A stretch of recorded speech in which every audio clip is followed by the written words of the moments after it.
YouTube, you want to be nice? There we go. All right. Hey, everybody. At least on my chat. I'm also streaming now, thankfully. All right. The co-stream collaboration fun times have begun. Time Hi, to smoke. everybody. Welcome to not episode 3. Only the real hardcore fans will call it episode 3. Episode 2 of the Xenoblade Network podcast. We are here. I think it's only been a month, but I feel like it's been 3 months, at least in terms of information, since we last did the show. And just to show on top of it, I'm going to test. We had a formula every time we did the show of any time a question or anything was pulled in terms of who answers first. We're going to see if you all remember how that order is supposed to go. I'm going to ask, what the heck have you been up to in the last month, person number 1? Hi. You are correct. You were first. In your alphabetical order.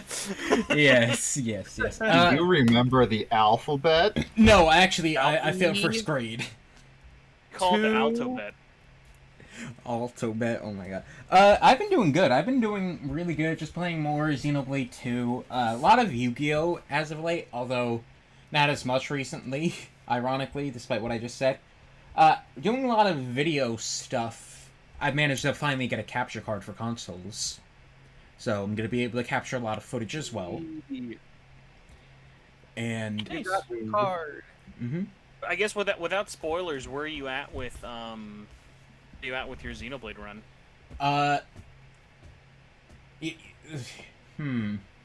Counterattack. If you know when that shows up. I was gonna say, it's like, well, if you know, you know. Well, Macaman, won't make your brain do any hard work, because I don't know if you actually had to work today. But what have you been up to for the last month? I've been working on, working, working my normal job, but then also, working on some projects, doing a little something a little bit earlier, maybe doing a little something right now, who knows. I don't want to say what it is publicly just yet, but we'll see how things go. But yeah, I've been doing all right. I'm eating a pizza right now. Is it good pizza? We did this episode entirely in Sopranos accents. Hey. Oh, hey, Shulk. Where you going? Hey, Shulk, what's going on? You got the gabagool. Hey, that's Dumban over there. That's Dunban over there. I don't think we could Real last. question: do like kids these days know what the Sopranos is? No. Fuck no. I barely know what they are, and I'm like a 2000. Mac, besides baby. the adult answer, what the hell have you been playing? A lot, because I've gotten back to the point of going through my backlog. So I finally played Kingdom Hearts 3 Remind, and then I played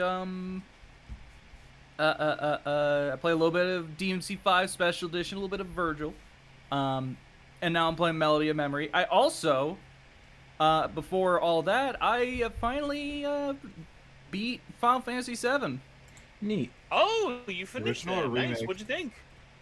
I really liked it. It's absolutely just a situation of, oh my god, this game has been so overrated over the years, but it's like, Oh, in 100%. context of when it released, I can absolutely see why it's, was such a big deal. I still think it's really good, though. I also got Advent Children, and I'm gonna watch that eventually. See, I can Ever say, seen like, one of Advent the things... Children? No, I never beat the base game, so why would I? Let me tell you, most people who grew up watching Advent Children, I guarantee never beat Final Fantasy VII. I mean, at the very least, I will say my roommate has seen Advent Children, and he's never touched Final Fantasy VII. Okay, so I have a couple of weird Final Fantasy questions then for you. You watched the First Order anime. It's more like an OVA. No. Will you watch the Blu-ray extended edition of Advent Children, or are you just going to go a normal theatrical version? Did you say, will I watch First Order, or have I watched? No, will you? I'm asking if these are things you'll now be interested in. Okay, I probably will watch First Order.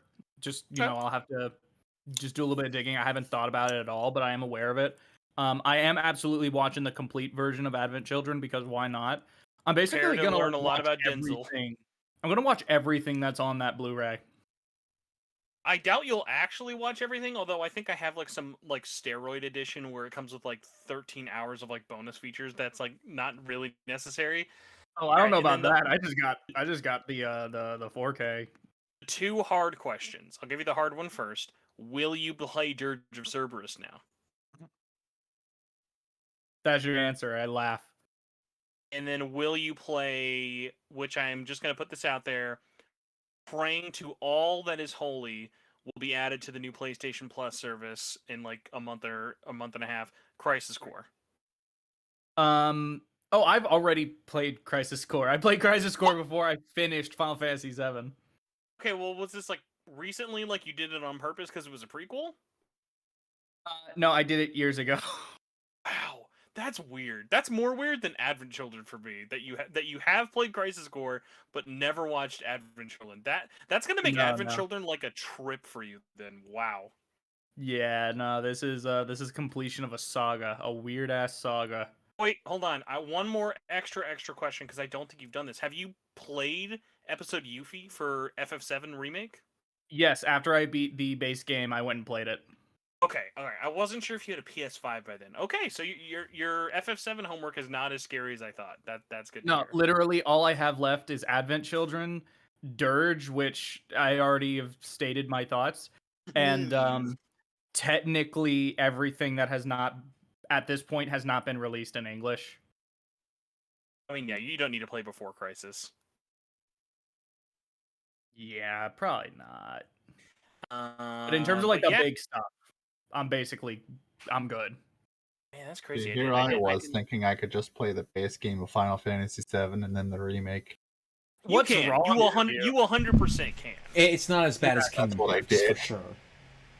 It's more of like if you enjoyed the world, you'll get a lot out of the extra. Like for me, growing up, actually, I liked everything in the world of Final Fantasy VII almost more than the base original game until remake came out.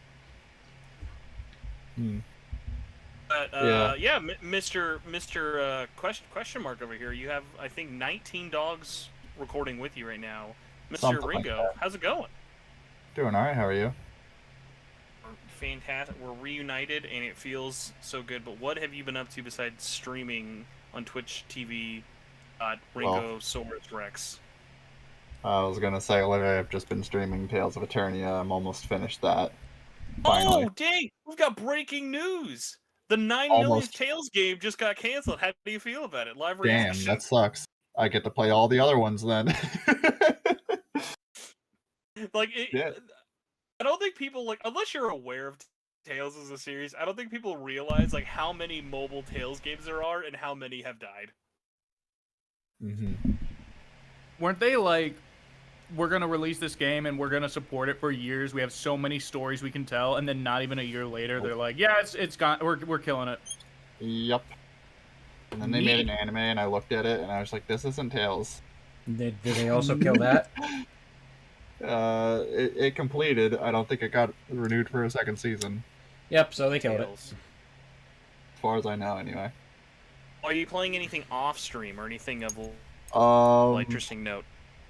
Overwatch 2 until the beta dies. It's just giving it a go, seeing how that goes. I Pretty heard fun it's the so same far. as Overwatch 1. Are the I'd Breaking say, Bad like, memes fair?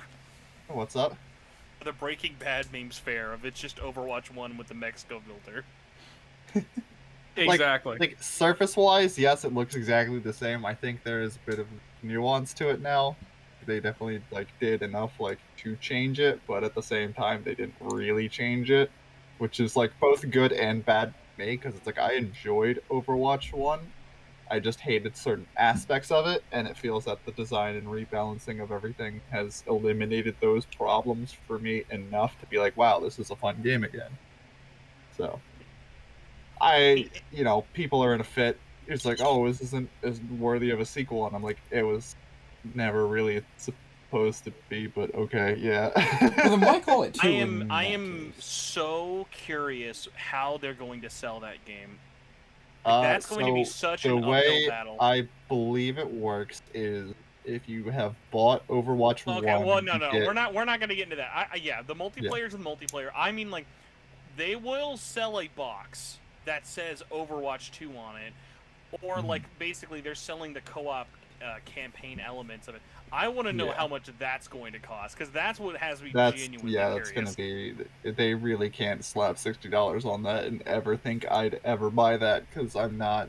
They haven't gotten me to buy Halo Infinite Ringo, Story I yet. appreciate To your be fair, optimism Halo in Infinite 2022. Story You're is not good. aware of the Activision $70 rule now.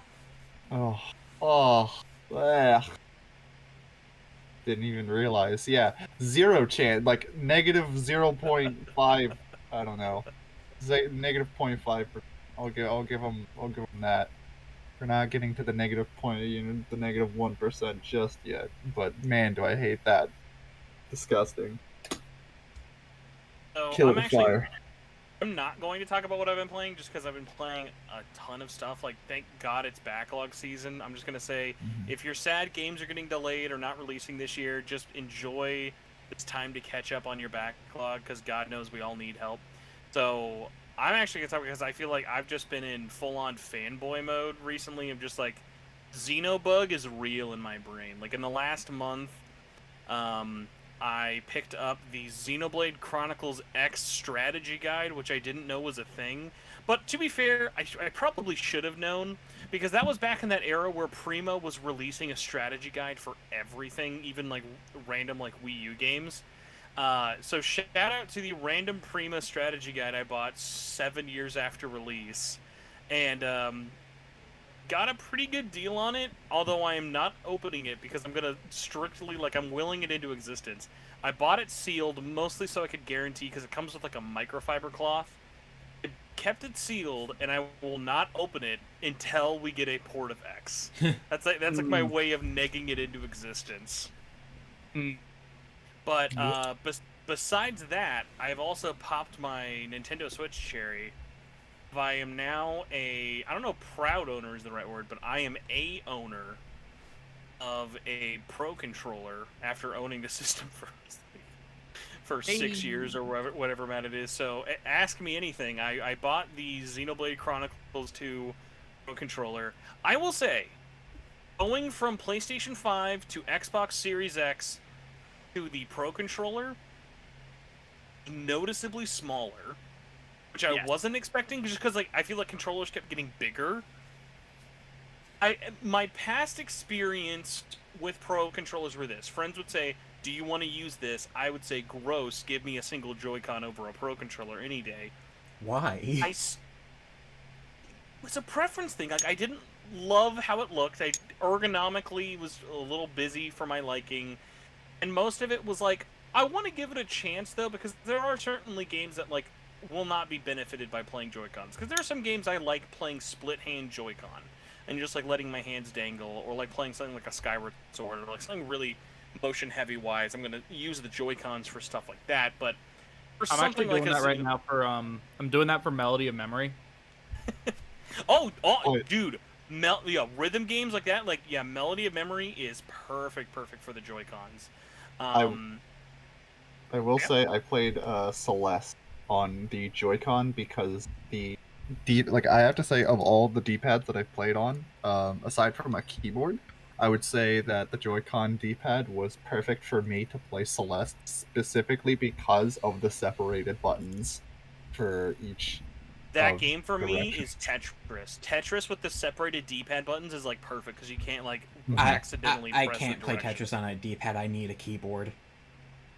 Well, that's why I like the Joy-Con though, because they are the separated buttons, so it has that tactile feel to me.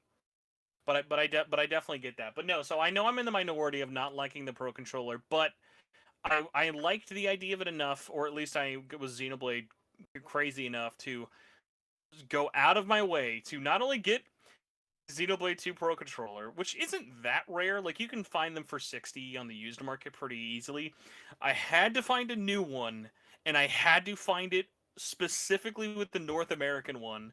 I didn't want a European one. I didn't want a Japanese one, even though they look the same, just because I wanted the box to be the North American box. So I went out of my way and paid like $30 more than I probably should have. But I'm glad I did, and I will say, I have seen every variant of the Pro controllers so far. Shout out to that new Monster Hunter Rise one that just got announced. That actually it looks pretty cool. I love the way this one looks way, way, way more than I would have thought ever in person, actually, like, playing it. It took a while to get comfortable because I felt like it was small just by comparison of going from PS5 to it. But I see a lot of benefits to it. Like, for longer sessions of playing stuff, like, weirdly enough, playing something like a Fire Emblem Three Houses, that does not need a Pro controller. I don't feel I'm playing that any better on a Pro controller, but like something like an action game, like a Hyrule Warriors, or something like more of like an action RPG, like a Xenoblade, that seems way more fit. Like a Pokemon. I haven't played Legends with a Pro. I wonder how I'd feel about that, because actually It's actually pretty good. I play Legends though with motion on, and I know there's gyro in both, but I wonder how I would feel about it. But I will say I'm glad I didn't buy it and then still hated it. I'm glad I'm turning a new leaf with it. I don't know if I love it. I think the more I get back onto playing my Switch, I'll kind of figure that out. But it's been interesting. Picking it up. I'm glad I didn't have any like buyer's regret of like, God, why did I pay $90 for this fucking controller I hate? But I definitely understand why people like the Pro so much after I think 10 hours of playing it. Yeah, that's one thing I gotta say I do really like about the Switch is that there's so many controller options, and like it's not terribly difficult to have more than one because the Joy-Cons just inherently have more than one. But even when you buy like a Pro controller, it's like, okay, this is a game. Like when I was playing Triangle Strategy, I played that with the Joy-Cons in the what's it called, the grip, because that to me just felt most appropriate. I tried it separate, and it just didn't feel right.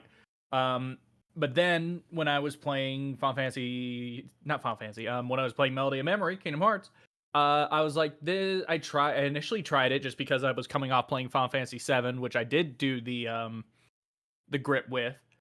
When I was coming off and going to Melody of Memory, I was like, this doesn't feel right, so I just swapped over. And then when I play Monster Hunter or any kind of, action game like that, it feels, like I feel like this is the kind of game where I'd want a Pro controller or something. I have not played Monster Hunter Rise without that Pro controller. Yeah, I still need to go back and play more Monster Hunter Rise, but like I can't imagine playing it on anything but the Pro controller. And it's the same thing for like something for me like Tales of Vesperia or like certain fighting games. Like you'd think that the D-pad on the controller would be shit for fighting games, and it is. That's why I don't.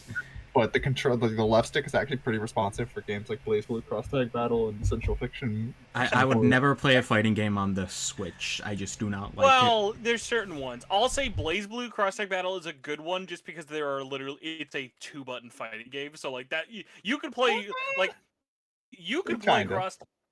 Cross Tag Battle with a single Joy-Con. Like it's that not complicated. I do gotta ask though, for you, so all of you have a Pro controller, right? Yep. Okay, so my question then is this. I play, because going back to like Mac's thing of like, it's great how many options the Switch has for controllers. I play Smash Ultimate exclusively on my Wavebird. How does playing Smash Brothers, do you think, would it go from GameCube controller to Pro controller? Like, would that feel like weird? Because I'm going to be real, Smash Brothers is one of those games that any time I play it on something that's not a GameCube controller, I'm like, ooh, this feels weird. Yeah, I can understand why it would feel weird. Yeah, I've gotten used to playing it on such weird controllers. Like I've gotten used to playing Smash on such weird controllers because I was always the best of my friend group, and especially on the Wii U era where you could use like literally anything that they made. I was always like, oh, here, everyone else have all the best GameCube controllers or whatever, and I'll take my 3DS. And did you buy myself. the 3DS controller?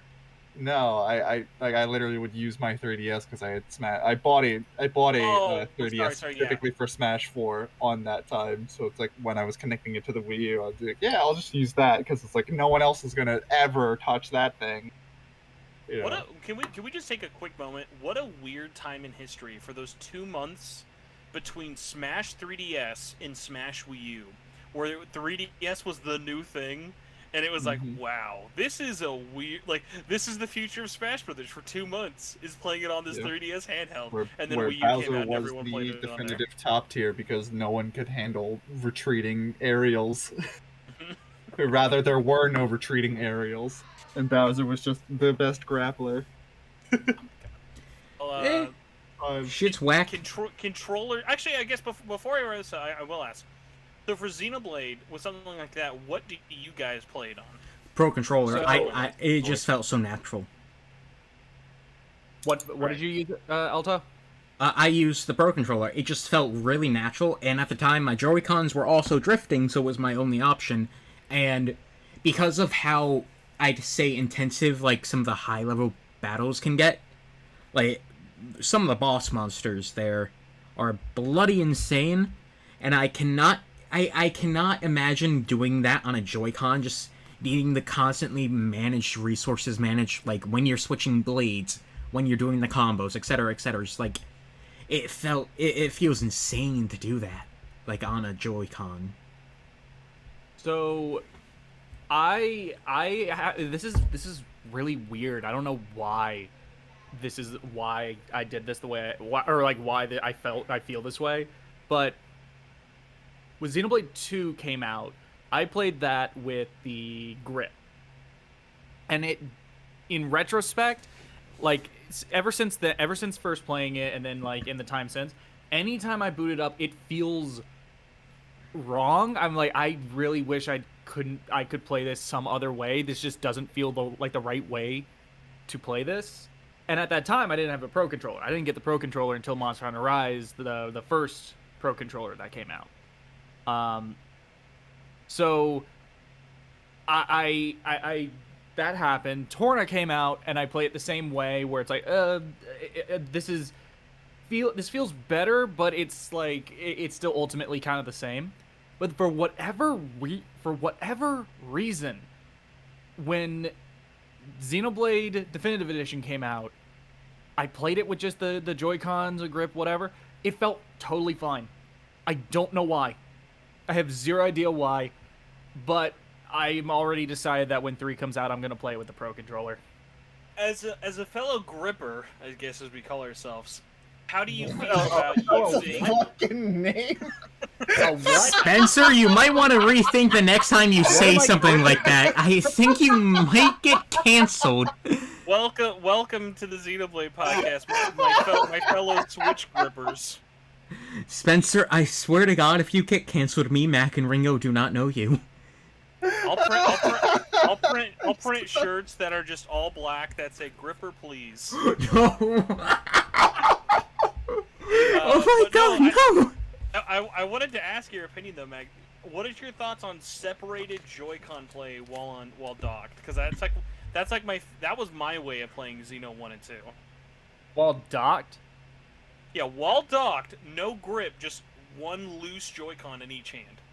Oh, I don't even remember.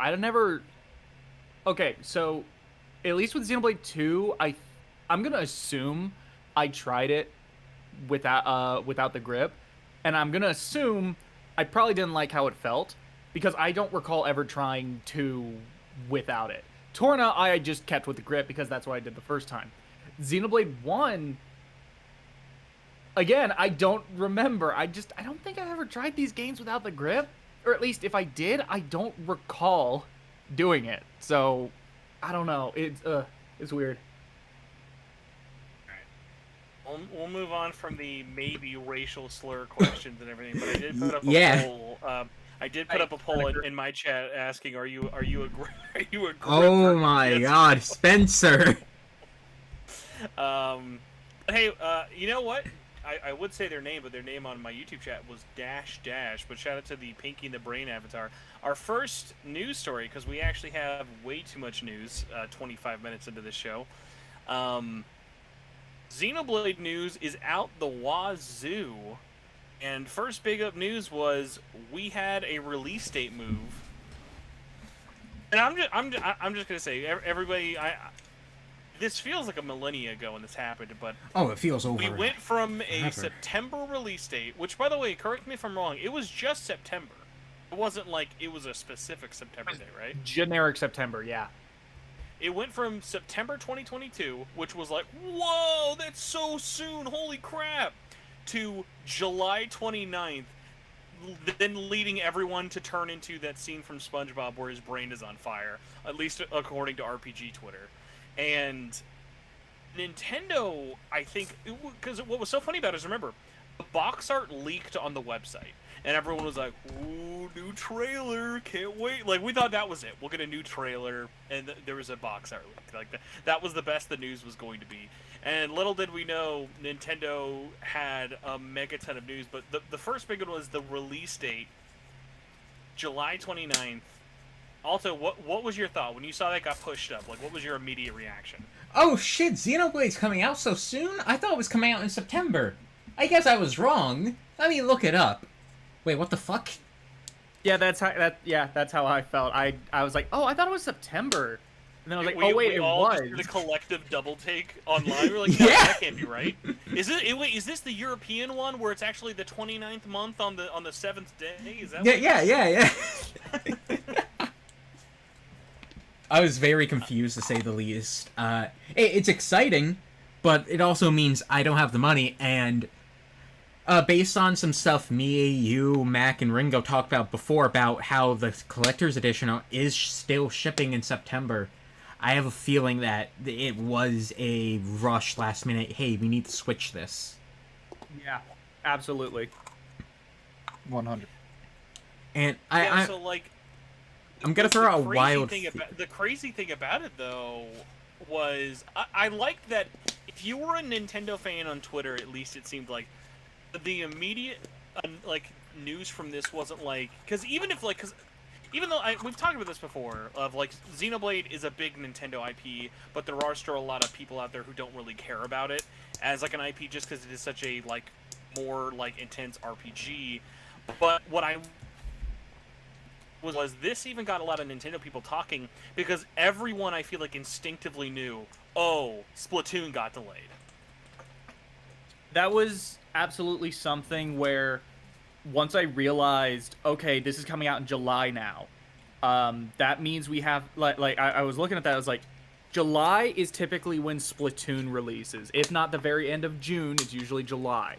Because that's when the first game came out towards the end of June. The second and Octo expansion came out in July. So I was predicting, late June, July for Splatoon 3. And the fact that this was coming out then, I was like, either they are really ballsy, or either Splatoon comes out in June and they just are still waiting to show us anything, which would be really cutting it close, or this game is delayed. And yeah, that was kind of what it came down to. It was like, I wouldn't be surprised if this got swapped with Splatoon. And then what do you know? It got swapped. I do think something in Splatoon's development went wrong, because with Xenoblade, we didn't get any indication of, oh yeah, something's wrong, where they're rushing. No, it seems like the game was coming along very well. If anything, the collector's edition thing just seemed like okay, we have the game done, we just don't have the collectibles done. So, I don't know if we've talked about this before, so apologies if this is repeat news. Did we talk about the fact that when this game got announced in February, did everyone here know that the game's development-wise is done? No, actually. Oh, yeah, I figured it was. It was just Okay. mainly in I thought it was moments just where, in the like we're just minor things. This is like, fixing. yeah, Jesus. because like bad. the best way And you can always tell polishing. with Nintendo stuff is if they have submitted for ratings and they've already gotten their ratings back, and they have a download size titled. Because usually Nintendo likes to get that stuff done way ahead of time in advance. And yeah, for the most part, localization, all that big stuff has just been done, so it's pretty much been for them. Oh, we're going to bug fix for 7 months, and now that 7 months is 5 months. So, like, I don't think anyone out here is looking at this push-up being like, oh, I hope the quality is going to be okay. Like, Monolith has just not ever been that studio. Like, they release, like, they're not known for, like, technically, like, disastrous launches. I can't even think of like their most like notoriously technical game. Would their most disastrous launch be Saga 2? But I was actually going to say, if anything, I was going to give it to Xenoblade Chronicles 2, just because I remember people being really hard on that dynamic resolution, really tanking. No, I think at least in recent times, I would say Xenoblade 2, which Xenoblade 2 is like a marvel of a development, like the way it came out as good as it did, but it's still like it lacked at release. It lacked some serious polish, and even now that it's been long since finished, like they abandoned the project, it is still needs some work in some areas. So I'm just fully on board with like, yeah, just take as much time as you want to polish this, you know, because we kind of know what happened last time, and I would have really appreciated if this felt like a product that was polished at release. You want to know how I knew that? Want to know how I knew that 3 was turning out well? So normally from 3's perspective, it was like, oh yeah, we have the trailers, we have everything, but something that no one, I think barely anyone pointed out, is when Mythra got her spirit in Smash, they gave the massive melee Mythra outfit out. But when Pyra got put in Smash, alongside Mythra, there was nothing added to Xenoblade 2, and that's when I knew, oh yeah, Xenoblade 3 is probably in development as we speak, nearing, like, the end.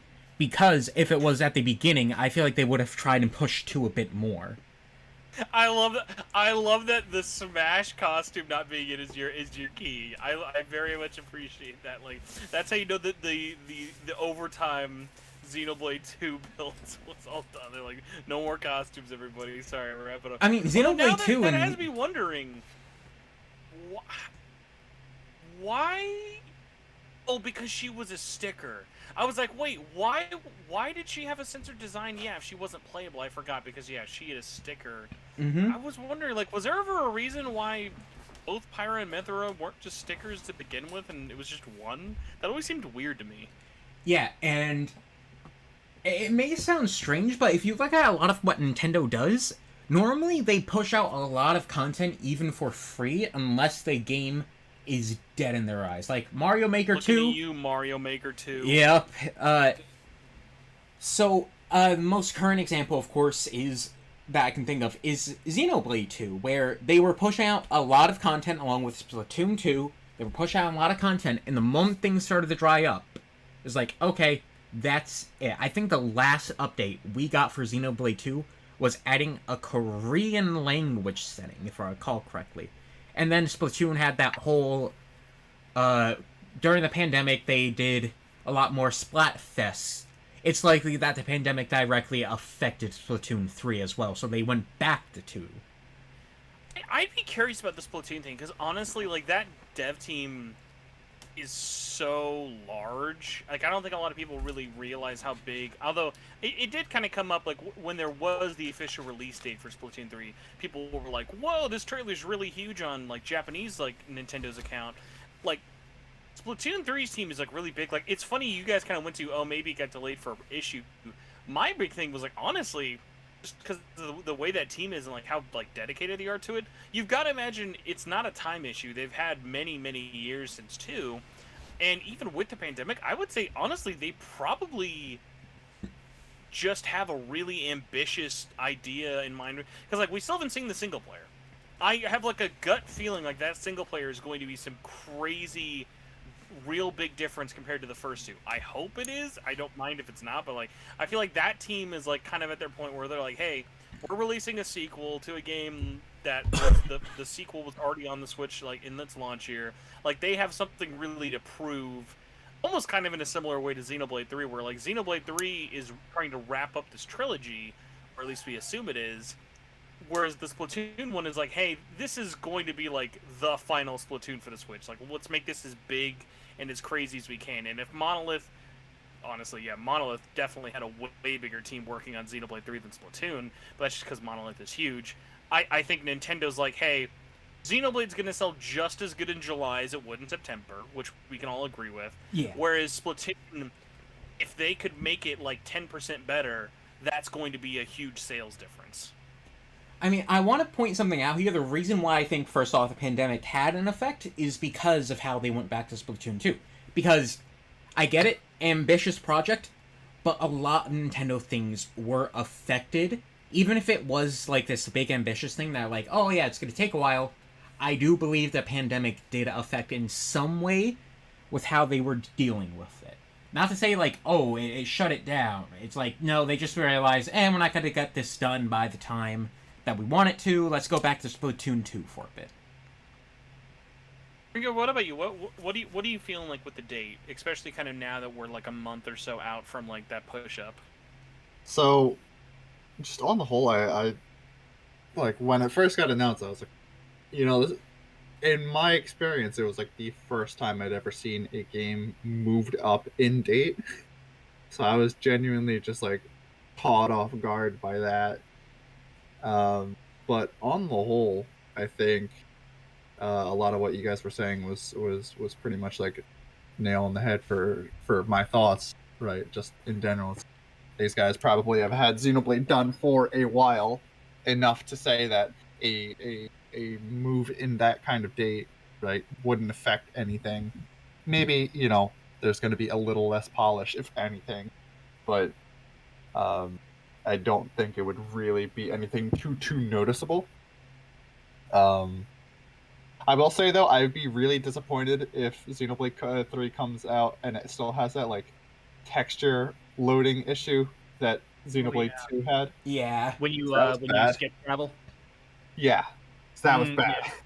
I know Xenoblade 1 fixed that, and by golly, I really hope that like you could understand, I guess, maybe why Xenoblade 1 fixed it, because it was an older, like, even if they were completely remaking it, right, it was like they already had everything done and solved on the Wii, I suppose, as opposed to making an entirely new game for the new system or whatever.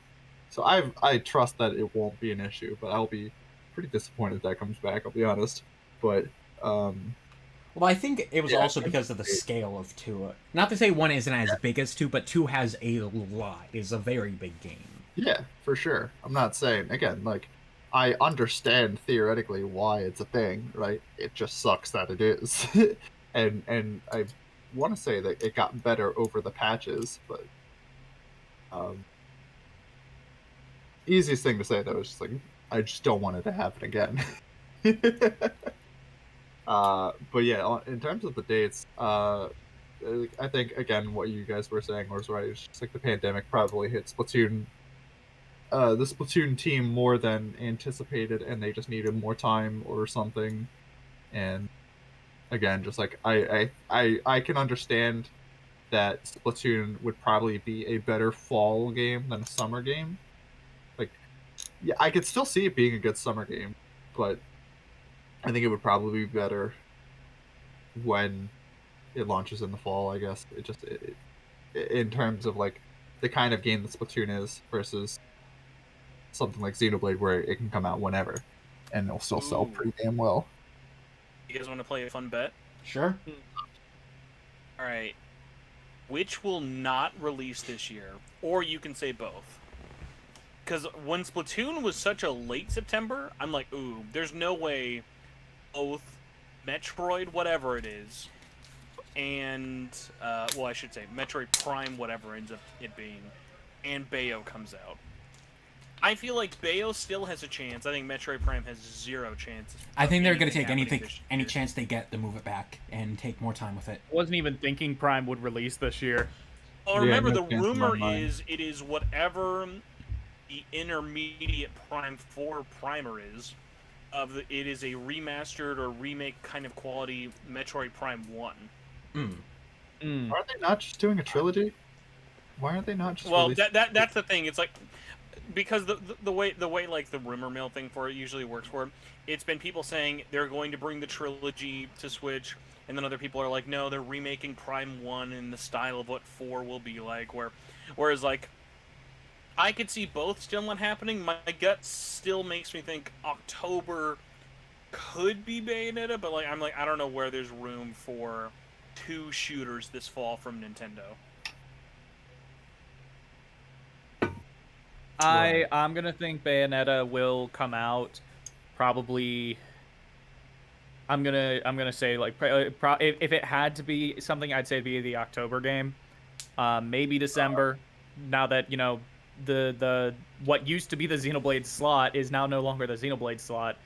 It could be October, December. I absolutely think Pokemon will be the November game, regardless. Undoubtedly. But whatever Prime thing, whether it be remake, remaster, 4, whatever, that's next year. See, I'm still on the boat that Bayonetta 3 is early 2023. Honestly, considering what a disaster Platinum continues to be this year, I'm also like, I believe if you told me Bayonetta 3 was done, I'd believe you, and if you told me Bayonetta 3 was halfway done, I would also believe you. Here's gonna be Spencer. I want to throw an interesting game into the ring. Advance Wars. I still think it has a chance of. Okay, definitely not May. My gut told me May. June's way too busy. July's way too busy.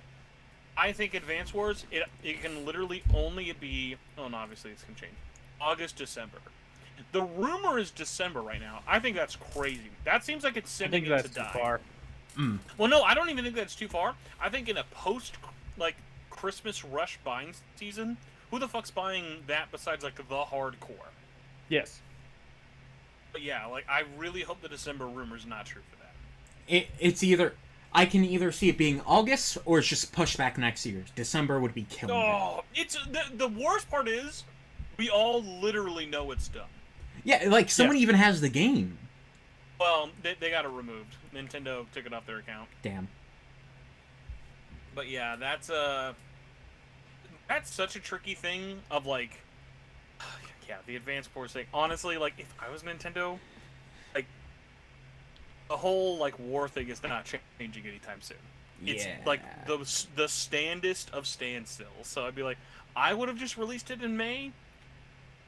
I don't know. That's such a can of worms. I can't even really imagine. If anything, Nintendo is just lucky. They now have more games than months. Yeah, that is true. They have more games than months in a year, so they can spread it out pretty evenly. And people can't complain about, there's no Switch games this year. No, we have a ton of things. All the Nintendo fans making fun of all the Bethesda fans this year that are now crying.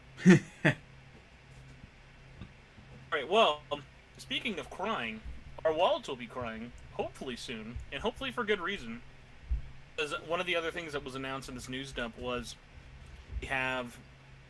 Oh, well, I'm actually skipping over, but fuck it. The segue makes way too much sense. Nintendo announced a collector's edition, and I have no money.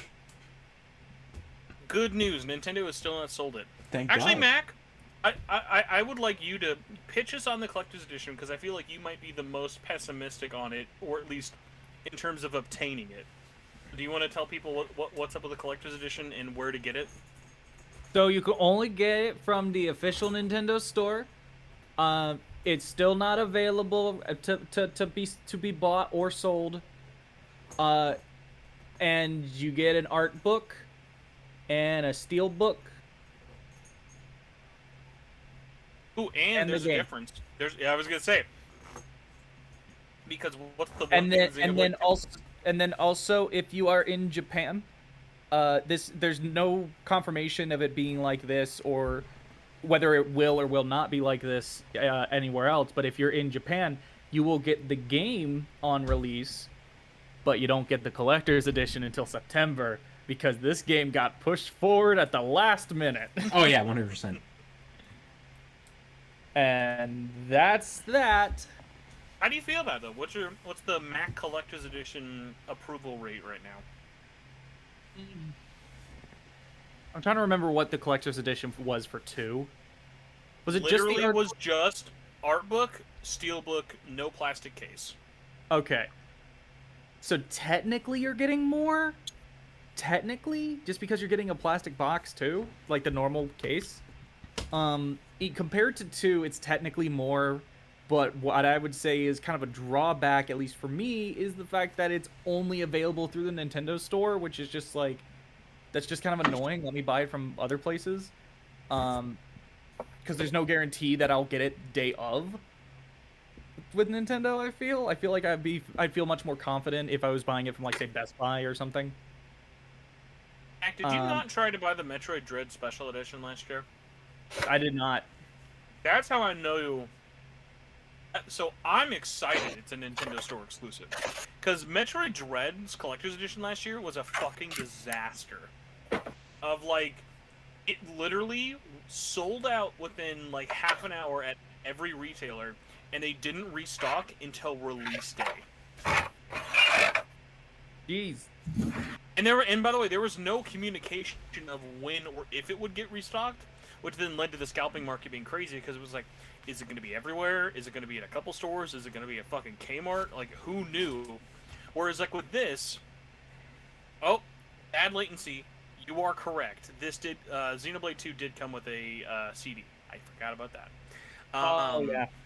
Okay, then I'd say it's overall a downgrade.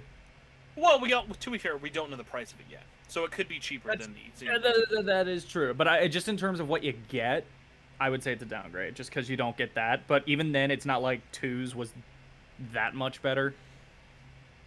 Shout out to Target. I bought the Xenoblade 2 Collector's Edition from them. Day one, there's a Amazon price error where I got them to sell me the $100 Collector's Edition for $60. That was a lot of talking to the manager, but was very worth it. But no, I think the Nintendo thing in the long run will be a good thing, because Nintendo knows how much they give their other retailers and how quickly it sells out. They know what something like a Xenoblade will sell, because they've done one for Xenoblade 1, 2, and X. They have numbers to back it up. It only being through the Nintendo Store, limited to a customer, and by the way, you can't just buy this as a guest. So to make this with a bot would be really tough. You have to be signed in with your eShop account. So if they limit it, they're not just going to, the amount of work it would take to get different eShop accounts and then extra bots, it would be a lot harder, because there's no guest checkout. You have to go through this authentication thing. I think that has a lot better chance. The only thing I would say that's the iffy part is we still don't have a time frame for when we can pre-order it, and everyone's just like every day I just refresh it a couple times. I'm like, any news? Nope, nothing yet. But besides that, I think it'll be way less of a shit show. Hopefully. Only thing that could change that is if it's really hyper scarce, which it could be, because we are still living through supply shortages. But overall, I'm happy that it's a Nintendo Store exclusive, because most people don't even know you can buy games through Nintendo directly. Okay. Well, here's the thing is, though, you're coming at it from the angle of getting it. I'm coming at it from the angle of, am I gonna get it on time? Because I want this day one, and I don't know. I don't feel as confident buying it from Nintendo as I would say, again, Best Buy. Anyone else here besides me bought something from Nintendo's direct store? No. Actually, I did just a few days, last week. What'd you buy?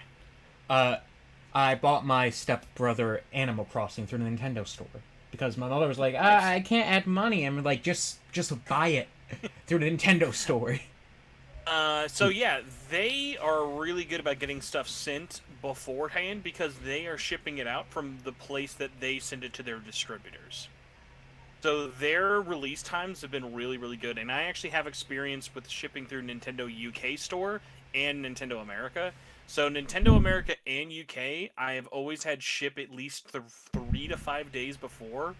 And I got it, if not day of, day after. And to be fair, the only time I've ever gotten it day after was with the leeway time of going to the UK to an address. That was factoring in 1 day international shipping. So in most cases, they have a very good, shipping and production timeline. But again, it is fair to be nervous or skeptical about this, because they've never done this with a collector's edition. They've never had an exclusive item before. One thing I will say that's kind of definitely coloring, it's definitely something that's kind of more specific to me. Is I've dealt with some trauma in the past. When I ordered the tragic collector's edition backstory. for Xenoblade X, it didn't come until like a week after the game released. So, yeah, Oh, I got it. I got it day of. I remember that. yeah, that's kind of where I'm. That's also like where I'm coming from, where it's just Oh. like I want to make sure I get it Day of. ASAP, as opposed to having to wait because something happened, because some people are stupid, and now I Yeah. gotta wait a long time. So Well, I everyone else will has say fun. also, I wanted to bring this up. I didn't get a chance to earlier. So among all the special editions, right? I was just taking a look at Xenoblade Chronicles, and I was literally looking through my Xenoblade Chronicles 1 special edition as well. Like between the art book and the steel book for Xenoblade Chronicles 3 and stuff. The one thing that I'll say is Xenoblade Chronicles X came with something else that the other two that I'm not seeing Xenoblade I Chronicles swear to 1 God, or if you're 3. talking about the USB, I'm gonna flip. It's the USB with That songs US you can't take off. That Oh, USB is so snap. cursed. That USB is so Oh, fucking The cursed. USB is the USB. best. I The loved it. I best. loved plugging it in, and I'm like, wow, look at all these cool songs. That I can't Why have. can't I download them? I 'Cause downloaded. I'm fairly certain the Xenoblade Chronicles X Special Edition in Japan came with just a CD. You gotta love Nintendo sometimes, you know. Truly the most intelligent company. Oh, Are you guys at least happy there's no regional differences this time? Like Japan, America, and Europe and PAL regions, we all get the same thing. No differences. I think that's neat.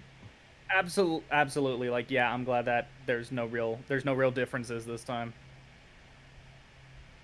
Speaking as I assume the only owner of the European Xenoblade Definitive Edition one, that might be the worst difference of, like, not only did you not get the steelbook, you missed out on the amazing vinyl print. it was like, man, that was like some next level. Like, what is happening here? Because, like, the weird one was, though, there was no perfect special edition. Because I don't know if you all knew this, but I assume, did all of us here get the Xenoblade 1 special edition on Switch? Nope, I am too poor. Okay. So the art book, because all we had was a nice. Wait, no, I premium... did. I blanked. I did. Yes. I literally was So- staring at them the whole time we were talking about special edition stuff. I was like, huh, what's in these things? 'Cause I forget. So we got in the Xenoblade Definitive Edition in the West, it is literally just the art book, but what's cool about it, it is a like hard cover in a like even like nice outer box. Like it's a really, really nice box for a sweet like art book, but that's all it is. But what's funny is that exact same art book in Europe is just a soft cover. When I had gotten both, I was very quick to get rid of the soft cover because I'm like, I don't need two art books, and that was like a super easy way to make some of my money back. Was just to then like sell someone like actually no, I sold it to Oziak like because he wanted the art book in general because it's a really really nice beefy book, and it was just one of those funny things of like I made over like half my money back for the collector's edition just selling the art book back. But yeah, and then Japan always gets weird stuff like with Xenoblade 2 and Xenoblade 1. In Japan, their steelbooks were for the soundtracks. What? So not the game. They got steelbooks that were fit for the soundtracks only. That is weird. Really? That'll Really be extra smart. weird if you're from Japan, because then the only steelbook you've ever had will be for the third game. And by the way, shout out to the often forgotten, thankfully not expensive, Xenoblade 1 Korean exclusive steelbook. It is like the glossiest thing I've ever seen, but it's like $10. They're brand new, and I cannot recommend them enough. They're absolutely gorgeous. Hey, yo, shout out to the Xenoblade 1 Wii art book that we got in North America that was like 6 pieces of like key art and Dude, nothing I don't even else. know this. What was that, like a GameStop thing? Yes, because it was also like exclusively sold via GameStop. It was essentially, it's like, oh, if you buy the game, you also get this like this teeny tiny art book that was like 15. Oh my god, I have this. That thing is like rare now. I think I I lost mine. What about that? Oh my god, that's so funny. The first image I found on Google was a half-price book selling it for $20. That's a choice. Expensive, am I right? Wow. Way too expensive, honestly, like that was like such a funny thing of like when you would just get those random little bits of like, hey, here's a fourth of a sample instruction manual with a little bit of an art book stapled at the end for me. Like, it's so weird. Like, some companies like really went all out, and then other ones like did crazy stuff. Like Nintendo, especially. I remember when I bought Other M, like Metroid Other M came with art lithographs. Like, I have a full set of lithographs from Other M just because, like, here you go, take it, I guess. Have fun. That's weird. It's weird. But yeah. So I mean, overall, although hold on, I think Alto and Ringo, do you guys want to like? Do you have any thoughts? Anything you like or don't like about the contents of the special edition? I'm coming from. This is coming from someone who has the Stellar Glow Special Edition and Shadows of Valentia Special Edition and Fire Emblem Fate Special We've Edition. got to put an asterisk next to that. That is a Day 1 edition. That is not a special edition. It is considered its its special edition officially. It's special that it released in general. I'll give you that. Fair enough. But I also have the Fire Emblem Fate Special Edition and the Shadows of Valentia Special Edition. And I personally think the contents of the Xenoblade Special Editions beats Shadow and Fate out by the water. Mainly because it's just a lot better in general. Like, I don't know.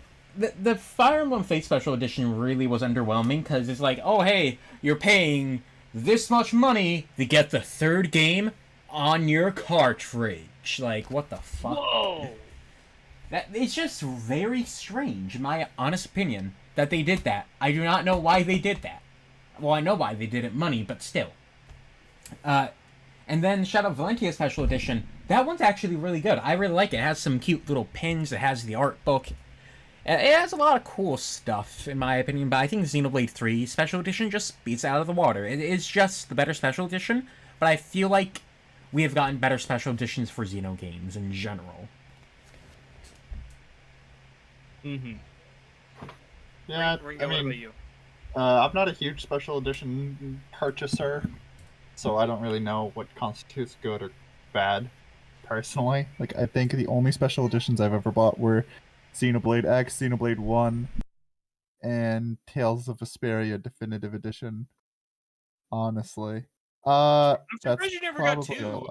Do you guys remember when, like, 2, like, there was, I feel like, the first 3 years of the Switch, you would just every now and then see Wario64 post, hey, Xenoblade Chronicles 2 Special Edition, still $100 on Amazon. Someone buy it, please. I never got the one for 2. I still, like, maybe one of these days I'll go back and get it if it's possible, but, like, I'll look up I don't know. for now. I still find for me Xenoblade 2 to be the weakest of all the Xenoblade games that I've played. So it's just like, as much as I care for it, I also like don't think I'd ever go out of my way to get the special edition. You know. Maybe I'm a weird Xenoblade fan for that one. You are. No, You know, I get it. I'm not to just completely ignore what you said, but I just want to say all this talk of special edition has reminded me, oh yeah, I want those vinyls. Well, God, I don't know what the fuck that would sell for. Thankfully, it's only one vinyl, so it's not like it's like a huge album. Oh God, yeah. I'll look that up next. Right now, the current cheapest listing, at least according to eBay, if you wanted Xenoblade, is God, that's a bidding war already. Never mind. Good luck. Yeah, bidding war. Wow, it really skyrocketed. Like the cheapest one right now is $500 on the market. Jesus. That is crazy. For a steelbook, a art book, and a CD, that is a choice. Well, hey, if I ever get really, really lucky, I will keep an eye out for you, Ringo, because I feel like there were a ton of those printed. But, It was... I think it was Like, back who was saying you wanted the vinyl. I mean, I'd be down to get a vinyl, but I just don't have anything to... I think a vinyl would be cool. I'll play my vinyl. I'll play my vinyl for you guys for one day. It has the play into Monado on it. microphone. It's such a cool fucking look. Has the Monado. That's Dunban over there. That's Dunban over there. But I'll never get over that. But no. Last thing I got for you, Ringo. For the Xeno 2 Special Edition, if you could pick one item, would you want the art book more, the steelbook more, or the CD more? The art book. I can get the soundtrack. That's what you got, that handy 38 megabyte Xenoblade Chronicles X USB stick for. Dude. Where else could I listen to hot jams such as Black Tar and not be able to take it anywhere on the go? Yeah. You couldn't even export the tracks. That's the worst part. Not only that, but I do, like, whenever I listen to Black Tar, I never want to use my computer. I want my computer locked down while I listen to Black Tar. Exactly. Oh my god. Modern problems require modern solutions. Time for piracy. Remember day one, there was a... For viracy or piracy? Both. I like the idea of viracy. I want to at least say this. I don't think this is that hot of a take. I legitimately think the Xenoblade 2 Steelbook is one of, like, the prettiest steelbooks out there. It is... That main art looks really nice. I still agree. want that I really steelbook. wish it had the freaking name on the spine, though. That's just fucking Nintendo. They are the literal worst about their spines. It makes no sense. I don't know about you guys, but I really enjoy just having a white rectangle, a thin white rectangle on my shelf. Mac, I'm gonna send you a link so you can look at the Smash Ultimate Steelbook and think about how much worse it could have been, though. Oh, I would gladly. So, yes, going backwards in terms of our timeline, we also got, hard to believe it wasn't just a release date and a special edition news, we actually got a new trailer. Alto, do you want to, give the TLDR, what are some highlights we kind of saw in the trailer? Because this is going to be a wild ride. It was a lot of info. Well, first off, Ringo, have you seen the spoiler of the Empress of the Wing people yet? Or were you blind on during that day when Nintendo's captions went fucking brain dead? They just screwed up. Ringo? Hello? He's in the Twitter blind spot right now. Ringo, were you there on Twitter when the whole Empress thing was leaked with the Nintendo captions as to who it was? Nope. Do you... Well, it's like, this is a very fucking let's be big honest. one. This is not a, oh my god spoiler. We literally the Nintendo captions accidentally revealed the Empress was Melia. Also, reminder, on our first episode, we literally said Jenna Coleman fucking leaked Xenoblade 3. Yes, we did. 2 years ago.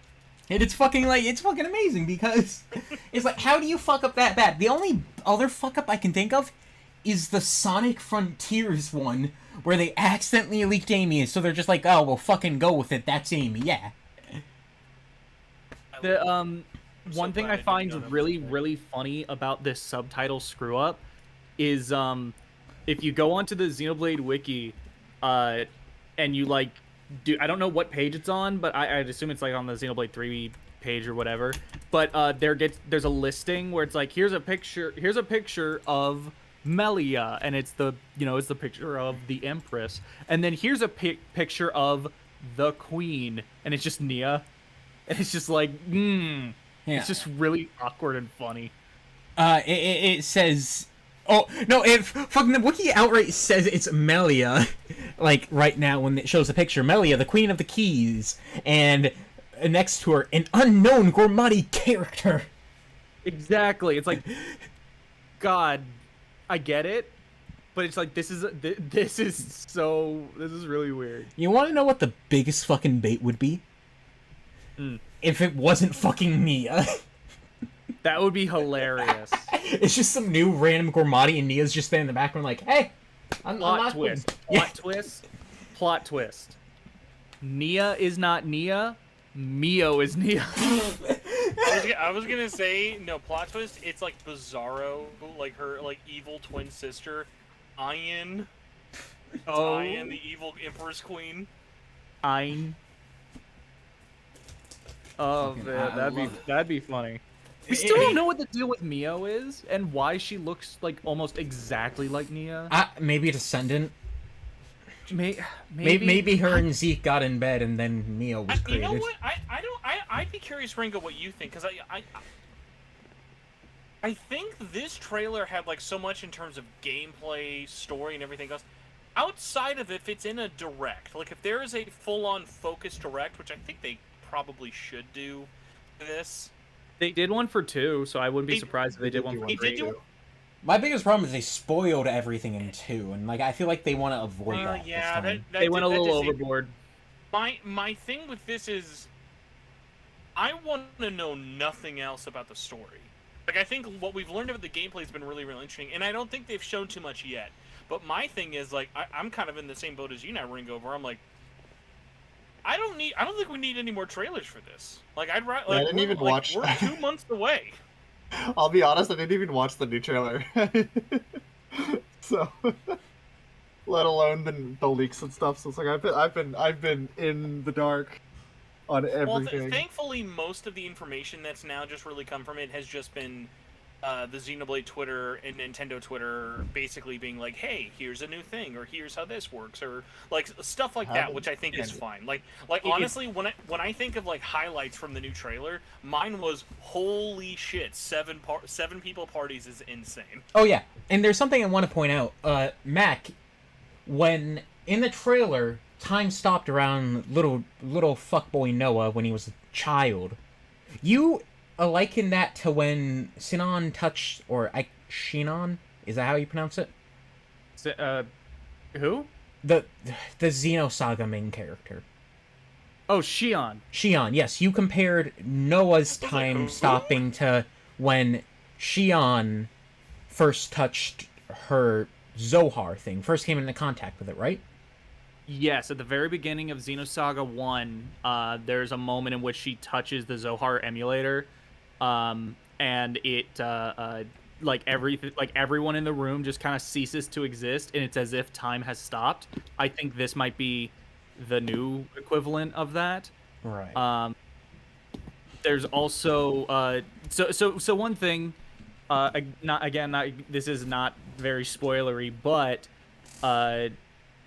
we still don't know when exactly the worlds of 1 and 2 merge together. It could have been at the end of their respective games, or it could be a more recent development. Who knows? We'll probably learn once 3 comes out.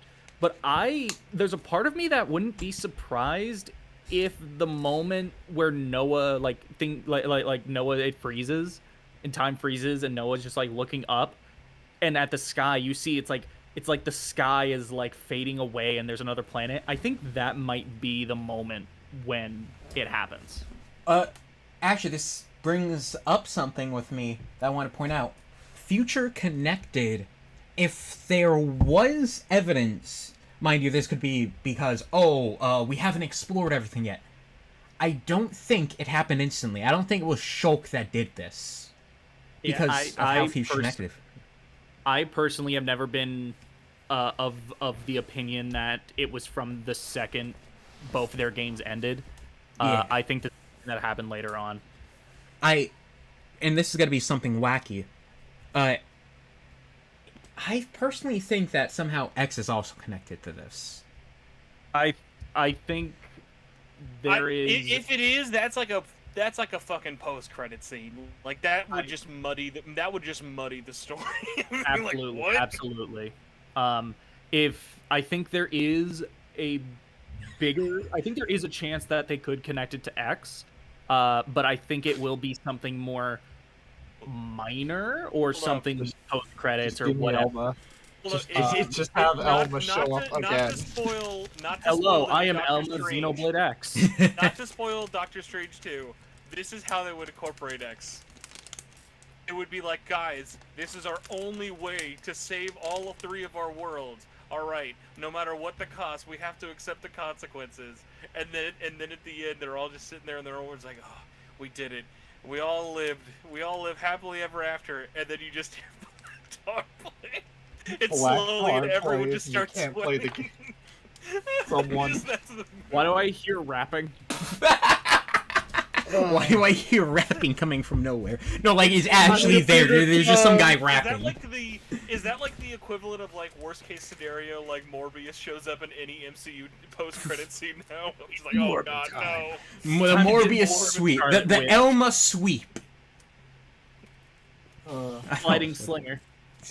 I'm gonna say though, out of all of the Xenoblade arts, one of my favorite actually comes from X, and it's not the Cherry Blossom Dance Storm that the director Nago had. One of my favorite arts, just in general, is just Ghost Factory, because that shit looks so cool. I fucking love Ghost Factory. Just also the name Ghost Factory sounds sick as fuck. Anyways, back to news that came Ringo- from the trailer. Oh, sorry. Ringo, I know you haven't seen it. There is literally one thing that's kind of story related that we do have to talk about from the trailer. It's not. Oh yeah, I've been kind of spoilery. like muting deafening myself. Okay, are you aware of what Ouroboros is? Nope. All right, deafen yourself. Go away. We don't want you here anymore. We will type in I the don't- chat when you can yeah, undeafen. If you want to mute yourself, we literally know nothing about it outside of like what it looks like, and it is a major gameplay mechanic, which is mostly why I'm like bringing it up. So, do you want to mute yourself, or do you want me to I'll give you mute a quick myself field for a here? little bit. I'll let you know. I when you come apologize. back. It's That's okay. okay. It won't be very long, but it is something like I'm really excited of course, about. of course. It is like when I saw the party first. I don't know if you guys were like this. I was like, "Yo, 7 is crazy." Ringo, I then mute. immediately thought, "How the fuck will we manage 7 people?" So then it was like, okay. Then when we're introduced to fusions, again, my immediate Yep. worry was, oh god, is it just one person confused? Really, like that? Like we're just gonna like go back to fusions again like that? And no, it's like no, everybody confused, or at least many people confuse, and everyone has these Ouroboros forms, or they basically become Sentai mechs. Like they just become human-sized like Pacific Rim kaiju bots. They become And- the Weltall. Basically, and I'm like, I think that is such a cool twist on things. It makes a interesting and definitely more dynamic combat system have a lot more layers to it. Of like, I am sure that there will be skill trees. I am sure that there will be ways to level up each people's Ouroboros. My like guts telling me, I bet you there are Ouroboros fusions we don't know about. I would be very surprised if it's just 2 people confused and no one else. Yeah. So I have my own little. I have two predictions theory. I want to bring up real quick. One is related to the Ouroboros. The other is related to more of a general gameplay thing we haven't brought up yet. For the Ouroboros, I think we're absolutely going to be seeing other characters fusing. It's not just going to be these main 6. I think the 7th party member, because the 7th party member like swaps in and out all throughout the trailer. I think they will not fuse, but we will be fighting or seeing other characters who will fuse. So that's kind of my prediction on that front. I think it would be pretty neat if we saw Amelia and Nia fusion, but who knows? Anyway, in terms of the other little prediction or whatever, so there are actually classes in this game. Right. Like each character has a different job. From what it looks like, it looks to be kind of somewhat akin to like the Bravely Default system, classic Final Fantasy, where Bravely Default look good. yeah, shut the fuck up. It's good. Anyway, I think it's because it's like, oh, we don't seem to be having the Xenoblade 1, Xenoblade X system of like armor. Rather, it looks to be your outfit is dependent on what job you have. And the job, so far, the only jobs they've shown have been the jobs of each individual character. So you can swap Noah into Tyon's job, or Noah into Senna's job, or whatever the heck. I think it is also, like Bravely, I think it's totally possible that we will be unlocking more jobs as the game goes on, and that some of these more notable characters they've been showing off, like Ethel, might be jobs in their own right. I've got I do want to get into that, but I do have a question. Are you I am 99% sure in the English trailer they call it Ouroboros. Are Yeah. you going off of like the Japanese translation, or are you fucking with me? I constantly that Ouroboros, that is a word that I just constantly swap back and That is forth. okay. How I say it. just wanted to make sure, like, if I was having a Mandela effect, where they're like, "No, Spencer, it's called Ouroboros." Like, did you? No. They say No, Ouroboros. it's Ouroboros. It's Ouroboros. That's just a word that I jump back and forth between saying depending on how the sentence is flowing. Like on and I'm ant. gonna have to make a new live chat poll. Everybody in the chat, let me know, was Matt gaslighting me? Let me know. No. The question should be: is it Ouroboros or Ouroboros? But you spell How it the would I exact same spell? way. Just spell them the same way and let people. Yes. Oh my god. Is it but, Ouroboros or Ouroboros? The winner will be Ouroboros. I want to save the job swap discussion because that's not spoilery at all with Ringo. So like, It's really not. Alto, for you though, do you have any other like theories or thoughts of the fusion mechanic we see? So I 100% believe that we're not gonna only be seeing fusion from our side. We're gonna be seeing fusion from the other side. And something I do want to point out, we do see the "It's a Wild Ride" guy. He is obviously an Ouroboros. He is clearly one and is clearly a fusion. I even saw some people speculating on, oh, who is it? Who do you think it's fused? And some guy put out a crazy theory that it's Zeke and Pandoria, and like, alright. But I do think, apparently the theory goes it's Zeke and Pandoria because the guy has one eye missing covered by something. That's it. That's the theory. I'm like, that's a bit stretch. I'm gonna have to disagree there, buddy. It's a bit of a stretch. But I do think that there are a few interesting theories. I do think this could be a character we have seen before in the game. And something I do want to point out, I don't think we're going to see Pyra and Mithra. Someone who I do think we will see is Malos. That's just See, I thought you were going with future Rex theory. No, we're going to see fucking Malos. I'm calling it. He's got to come back. Before getting too far into that, I feel like the people saying like we'll get like a grown-up Rex. I think this game takes place farther after where 1 and 2 ended than people are saying. I think people like Rex and Shulk. I think they're dead. Yeah, the only way I can see it. Interesting. I think it means more if they don't get brought in, because as soon as you do that, you risk No Way Homing it, and I don't mean that in like a bad way of like, when you have it is very hard to juggle bringing back nostalgic protagonists and telling a story with your current protagonist. Speaking of by I think at most what they should do is just flashbacks. That's it. I do not want them in the present day story. I want them in flashbacks.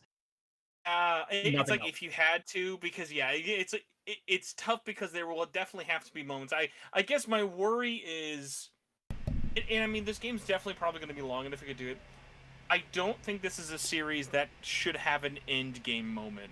I don't want to have the party members of 1 and 2 coming into the final battle of 3, you know? The only way I see that happening is through a Project Crossing-like game developed solely by Monolith, where they're just bringing all of their Xeno games together for some fun crossover. I'm so mad at myself. I just, like, again, I don't know, I have to go to, like, worst-case scenarios. The worst-case scenario of what happens to Xenoblade 3's ending, it's like, we can't defeat the final boss, and then you just hear, it's Rhine time, baby. Oh, yeah. Rhine comes in, saves the universe, flexes on all of us, and fucks off. That is not the worst case scenario. That is the best case scenario. In fact, Ryan's gonna come back, and he's gonna come back with Malice on his shoulders. What are you gonna do if the final line of the final battle in Xenoblade Chronicles 3 is literally, he really was a lifesaver? I'll fucking give up. I will cancel Xenoblade. Oh, yeah. But in all seriousness, I do think Malos, considering the fact that he lived in Ion somehow for a tiny bit with the Numa, because she wasn't able to power it herself. I do think Malos is still out there. I'm not convinced that this fucker goes down like that. If he's dead, he's dead.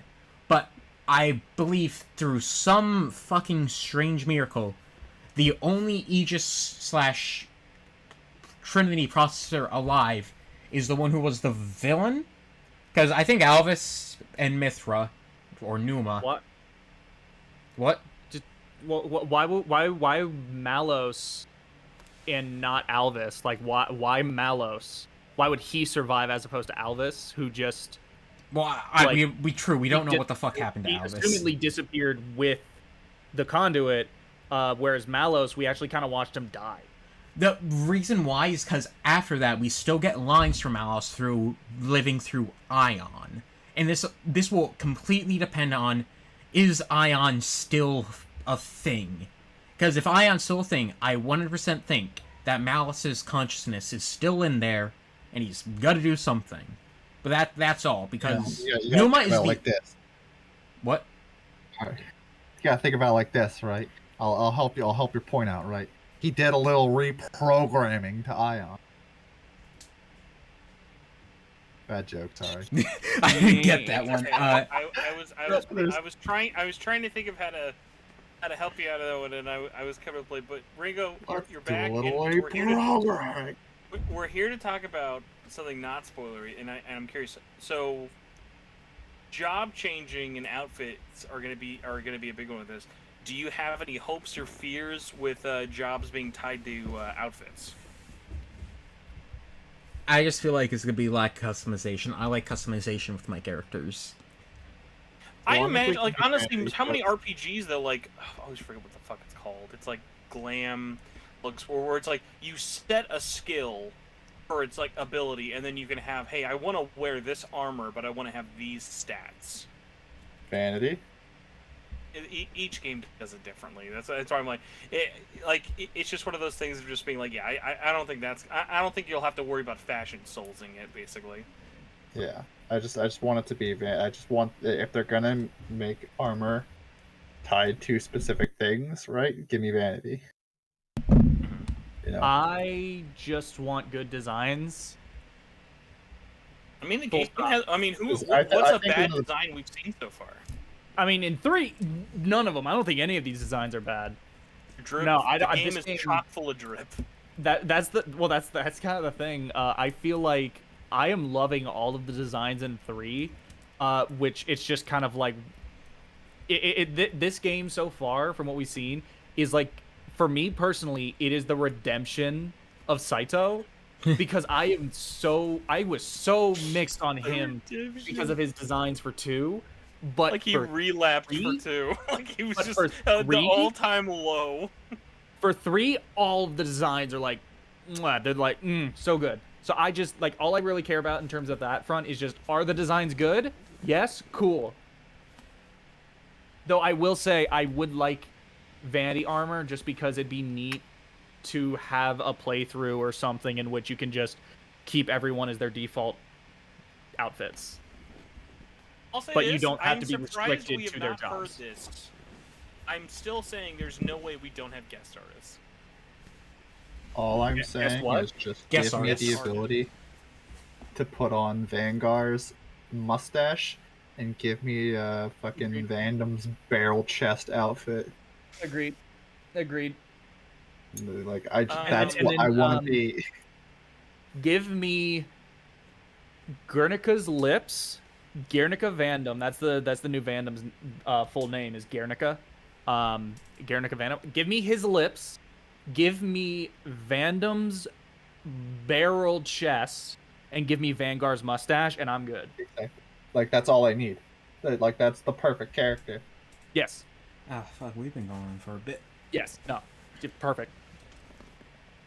But yeah. I mean, honestly, I guess the last kind of thing, without really getting any more into the weeds with it, is there one thing each of us would like to see Nintendo or Monolith focus on with the month and a half we have left before release? Alta, what about you? Like, what's one thing you're in charge of marketing for the next month and a half? What do you want to do? What I would want to do, instead of spoiling the story itself, I I want to give people more backstory of how we got here without spoiling the big stuff, obviously. Like, no captions, Melia's the queen. I want to establish who the Keeves are, who the... I cannot pronounce that. Let me look on the Xenoblade wiki. Agnes? Angus, I think. Ignis? I'm pretty sure it's Agnes. Agnes. Alright. The Keeves and the Agnes, or Agna, no, just Agnes. Those two, I want to explore their backstories, their settings, without spoiling who the queens are, and I want to dive further into, like, this new world, because there's a lot of things we don't know about, and I think informing people about the culture, it will very much invest them in it more, instead of just throwing, like, hey, here's story spoiler 451, Neo and Mio are actually fucking fractured Nias, and the queen is actually Nia's evil sister that died in Xenoblade 2. One that she was created to revive. Yes. That'd be funny. It would be interesting to say the least. But that's about my thought process with it. Mac, what about you? What do you want Nintendo to market? Personally, I feel like all I really have left at this point that I really want to see is not a full breakdown, but more combat, like kind of just give me the basics sort of thing. Compile all of their Twitter clips they keep posting randomly and make a concise video about them. Exactly, yeah. No, essentially, I just kind of want some sort of, like, basic explanation of the combat system, just on a surface level. But past that, I don't really want to see much more. In terms of, like, legitimate marketing, like, they have to draw people in. Show off a few more characters. Don't go in depth. Like, don't give any explanations. I think the way they've been approaching this so far, where it's really not clear, like, the vast majority of what's happening. It's mainly just look at these characters. There's something going on. I don't know what's going on, but this looks cool. I think they should kind of continue more with that and just go, here's, like, another character and some more stuff we don't know what's going on. And then show off a little bit more of the world, because I feel like we've only really seen, like, 3 areas. I feel like they could show off maybe 1 or 2 more.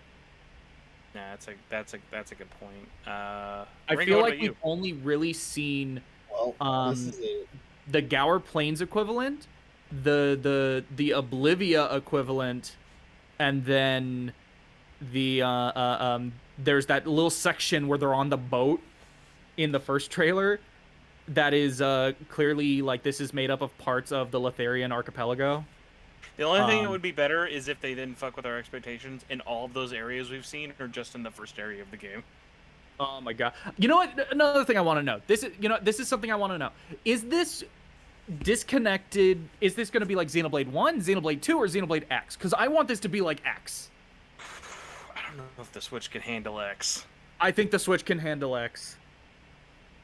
I would Xenoblade love it X on the Switch. if they committed to X level of open world connectivity. That would be like a real, like, FU to the technical naysayers, man. That'd be a real FU to Kingdom Hearts on Switch. And low hanging fruit. It's like, whatever. I know, but it would still be an FU. Alan Wake. I'll take what I can Switch, get, but you're damn a it. huge worried.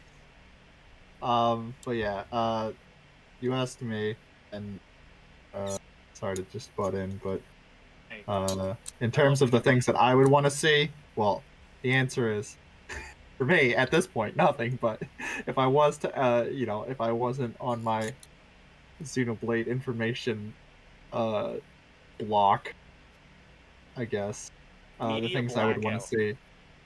Yeah, that's the one. Is things would just be like kind of just, again, like, I would say, I don't know, again, because I didn't really see what they did for the gameplay. It's like, again, just more gameplay stuff, and like just like kind of gameplay explanations, and just showcasing off environments, more or less, more than anything, would be all I need to see if I was to see anything.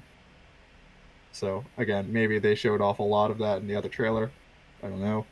I'm assuming yes, but Not really. It was very story gameplay. There wasn't a lot of just like ambient like shot. There wasn't a lot of like scene setters. But I will say, I do love the idea of a Ringo directed Nintendo Direct, where it is just 30 minutes, no talking, just music from Xenoblade 3 playing while like you're looking at like day-night cycles. You know what? just I'd like be show for off, that. just like show off like a quick showcase, like 10 minutes of like the best way I would say show off Xenoblade, like, and I'll take Xenoblade 2 for example. When you first get to Gormott, and it's the part where you're getting to Torgoth, just the path to Torgoth, or right in the beginning, kind of like, higher level, like let's say like level 10, 15 or whatever, or like in Xenoblade X, when you get like first out of the crash site on your way to New Los Angeles. Was it New Los Angeles? Yeah, in LA. Okay. NLA, yeah. Like that kind of stuff. Just like uncommentated, or if you wanted to do commentated stuff, that's fine or whatever. To be like, hey, here's how this game functions, here's how this game looks, or whatever, right? But I don't really need story stuff. Past the first trailer or two, right? I don't really need story stuff. I just want to know how it functions. I'm gonna be Mr. Brand Manager here, so you guys can either boo me or like my idea.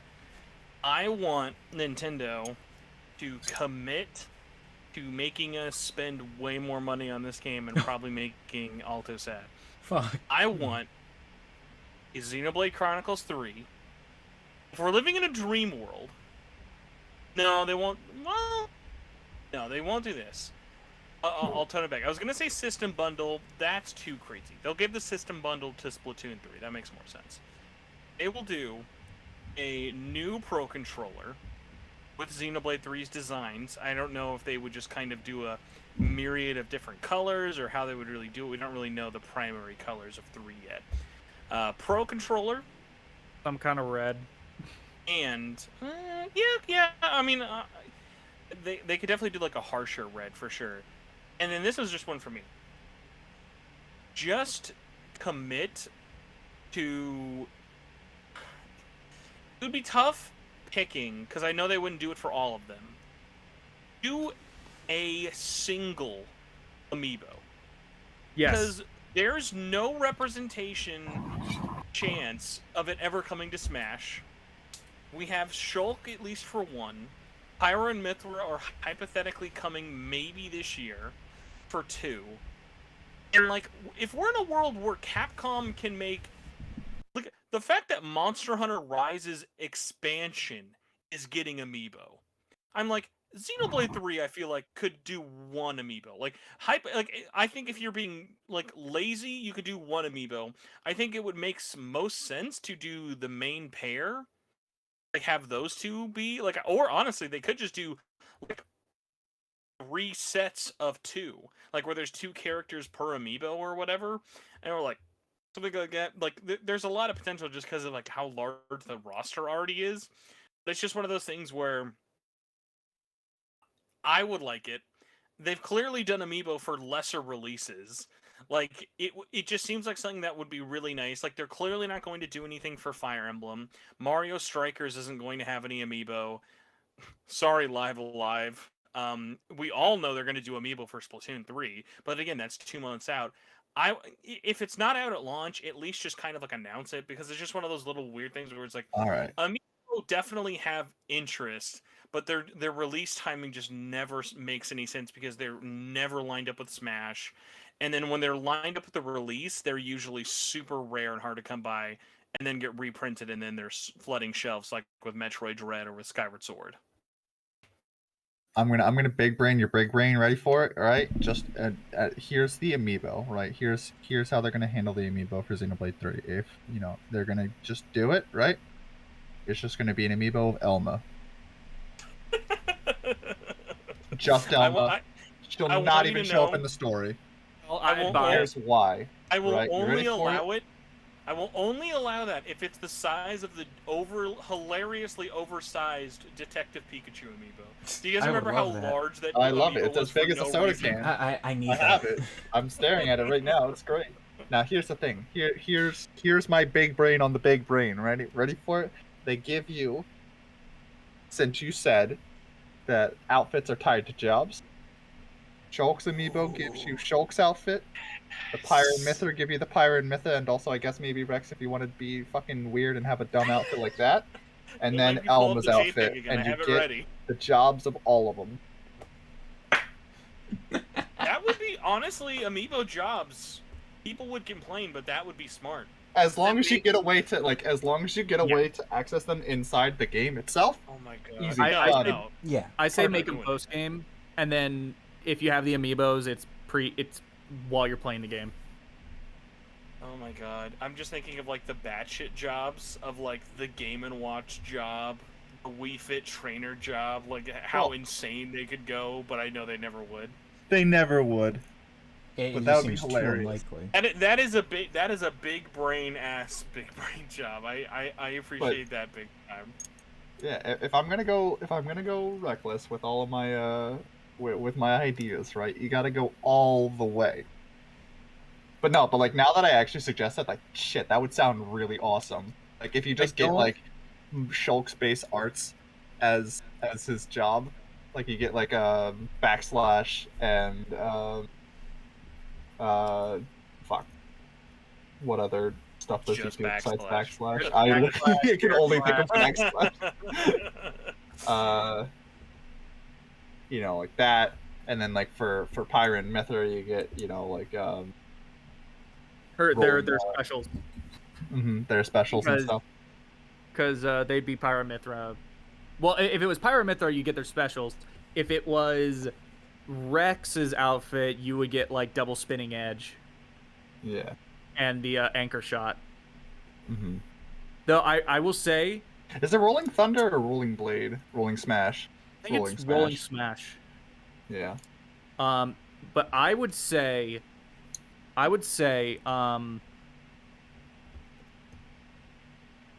think that Of is course. awesome. I think having jobs based on Shulk and Rex / Pyramithra, I think that'd be awesome. I don't think they'll do that.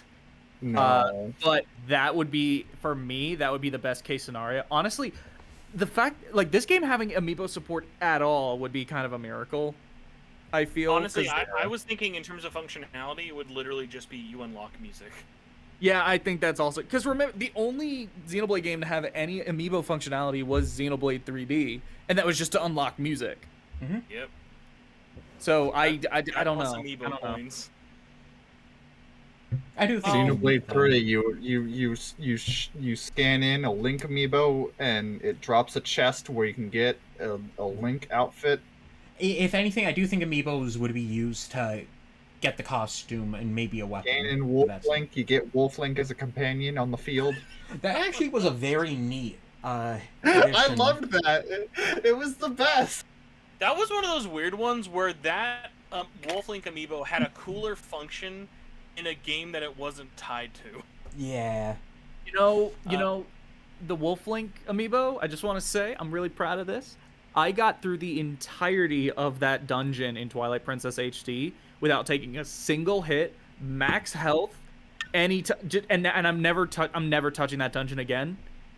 Just so your Wolf Link amiibo's maxed out. is completely maxed out. I am so proud. Let's go. That is one of my crowning that's something achievements. You should, like, that's like something you should put on a Resin.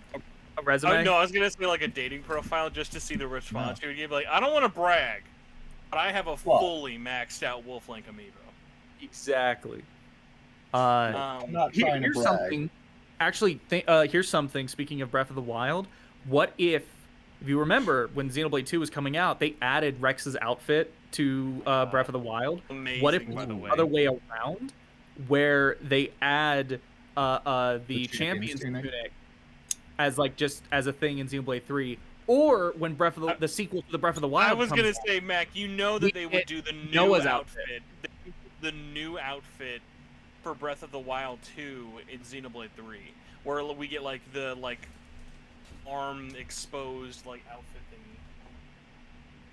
any of that. I want more crossover between Zelda and Xenoblade, especially Or considering just how get- much. If you buy the Model season on pass, it. you get a bright red T-shirt that just has the Nintendo Switch logo. How does that sound? That's yeah. awesome. I love that my Wii U is trying to sell me on a completely different system. If they had made a Wii U shirt and that was on both, that would have been the most Nintendo move of all time. It's a shame they didn't make a Wii U shirt. Yeah. I do want to give everyone in chat a heads up, and also if you have anyone in chat bring anything up, we're gonna have a question segment. We're pretty much just about done. So if anyone listening live's got any questions for us, let us know. But I suppose we can do this like 20 minutes. oh yeah, we'll be up before 2 hours because the We've last been thing going we for have to 2 talk hours. about- Well, a bit over 2 hours. Bit under 2 hours, nearly approaching 2 hours. This call's been 2 hours. We got a hot hour 40 of live mics. Yeah. But the last story, really quick, is more of a PSA. Hell froze over. Nintendo has actually allowed and printed more copies of Xenoblade Chronicles 2 and Torna. Torna has been absolutely getting demolished in terms of people scooping it up, mostly because that one definitely always had the lower print run, and I think more people, like, that's a game that people buy to flip a lot because it goes for like 80, 90 bucks and stuff, even at the like $40 MSRP. But more reprints are coming. In my description, there's a, like, right now, let me refresh just to double check. Xenoblade 2 is still in stock. So if you want a normal, like, $60 copy of Xenoblade 2, which is actually gone up way more in price, now is the time to act. Or if you're Mac, enjoy your new copy of Torna. But there should be more copies later in May for Torna, but I don't think there will be any more after that. I do want to ask all three of you guys a question, though. Yeah. Because I do have a problem. As we mentioned with the Xenoblade 2 Special Edition, I have a physical copy in a normal Switch case of every game except 2. Should I buy 2 just for a normal case? Honestly, just buy the case. But no one sells just the case. I mean, I'm sure you can find it on eBay. People sell only a Nintendo Switch box. Then it's the gross repro cover. Here's my thought about this. I could just buy the case.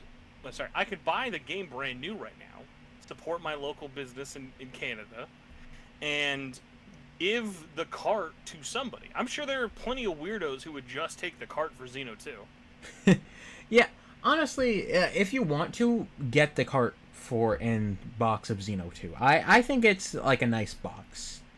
Mac, what did you do? Are you also in a cart? I guess not a cartless life. We have the cart in the steelbook.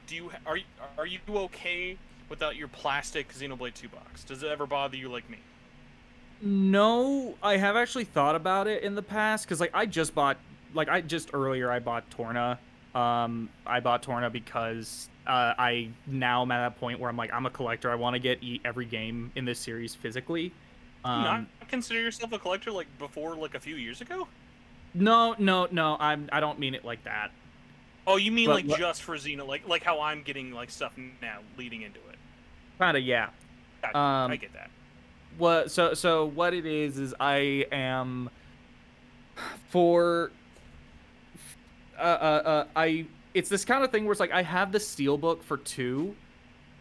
So that's kind of good enough for me at this point, but I wouldn't rebuy the whole game at full price, but I wouldn't be against buying the case at a later point. Because I guess in my brain, there is still value for even just the cart of Xeno 2, that I'm like, I would justify it to myself, like how I bought that collector's edition and then sold the like softcover art book. It would be like, well, if I bought it and then even just sold the cart for $40, I'm only really paying like $20. I'm like, that's not that bad. But people can let me know how to spend my money wisely or poorly. Poorly. That's English. But yeah, PSA, pick those up if you don't have them and you want them physically, because as we mentioned back when Xenoblade 3 got announced, One is in very high amounts. It wasn't like super crazy high print runs, but you can still go into your local Walmart or Target or wherever, and they've got plenty of copies of Xenoblade 1. Xeno 2 and Torn are super duper hard to come by, especially for North America. Japan, not so much. You guys remember that picture I like posted like a month ago or something, where like they were advertising Xenoblade 3, and they had copies of 2 like out the butt? It was like they've just clearly never run out of copies. So Japan, not a Japan problem. I don't know what Europe is. Europe's kind of weird. Of like sometimes games over there go for like way more or way less. Like ESRB, like copies, like the North American video game collection market is just an absolute disaster, which can be good sometimes and can be really dumb sometimes. But speaking of dumb things, we gotta wrap this puppy up. So, Right. any questions anybody might have, anything like that? If not, thank you all for listening. Thank you, Ringo, Alto, Macman. Mac, important question for you. Did you deliver that laundry? I did. Well, I didn't. Rather, I have enabled the laundry to be delivered. I see. Very smart. How do you go about it? Using your psychic powers that are secret? He's still here. He won't leave. Oh no. What do Yo, we do? shout out to Jagingus in my chat. Back in 2019, what a bundle. Got Torna physically and 3 houses for $50. What? That is a crazy That is a deal. steal. Is a wheel deal. Thank you, ma'am. Oh, actually, since we don't have any questions, and I forgot to put this on the show outline, and this is a PSA for all of you guys also talking, by the time we have our next episode, we will do a Xenoblade 1 little book club talkathon, where I am going to, in the next month, play through the entirety of all of Xenoblade 1 and finally finish Future Connected. And I'm gonna watch Sugar Switch, Conroy obviously. play Xenoblade 1. Yes, so you guys are in no way forced to replay it, although, Mac, you're going to be probably as well-versed as I am because of your super sneaky project. But everyone else out there listening, if you want an excuse to try and prep yourself mentally and physically for Xenoblade Chronicles 3, now is the time. Pick yourself up Xenoblade 1, or replay it, or just play Future Connected. We're going to get into that, because in all honesty, I can't imagine there's going to be a lot of news after what we had in the last month.